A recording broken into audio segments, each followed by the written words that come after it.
Saan sila?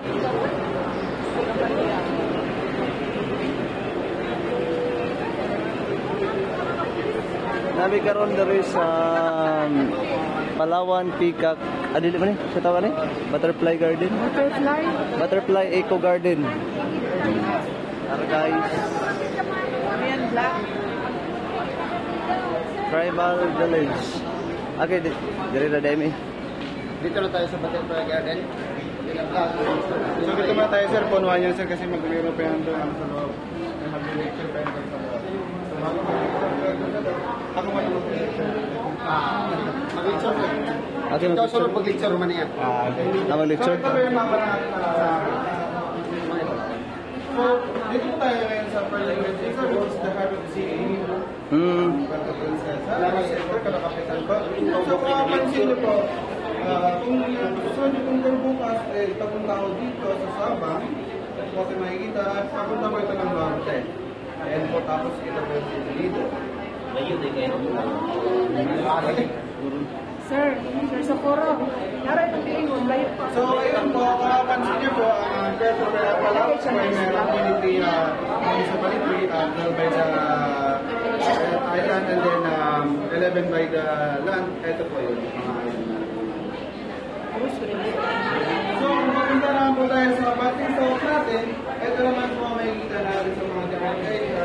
Like sa Nara, yung Estrella Falls, and then sa Quezon po yung mga Tabon Cave, kung saan po nakita yung Manunggul Jar. And then, at pupunta po tayo nung book, ito po yung ating upper, mabakala, dito po yung maraming perk yung nakita na. Then yun po, kinakasigat naman po sa Batalasa, isang pinya, mas marami na tayo, parang dole po yung ayun po. At meron tayong tatlong ride dito. Which is dito po, ang Tagbanwa Tribe, Kalauan, ang Tawag Bato. So ito po, isa mix na. Ito po ay mix na po ng dalawa. So hindi na sila yung original talaga na tribe natin. Mix na po yan. Ay, ito pala sa kayo mix po. Ito, ito, tsaka ito, bata. Yan ang pinaka-mix tribe na natin dito. Ay, ba yan po? Sa Honda Bay na alam natin ba yan? Sir, excuse sir. Pag mag-i-il nito kami sa dito namin, D3, so ito yung mga island na papupunta. Hindi sir. Saan po? Which is ito sir, ay party na ito ng Boswanga. Mag-airplane na tayo yan. Kung gusto nyo naman po magbabangka na, meron tayong boat yan ang sakit na punta rito. Pero hindi na yan kasama namin ibang munisipyo na po ito. Pero pagpunta ka dito sir, may mga beaches dito. Island sir, meron tayo dyan. Maliliit na yan.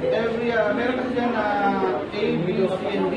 So, mga most popular dyan lang kinukuha nila, yung P at saka yung C.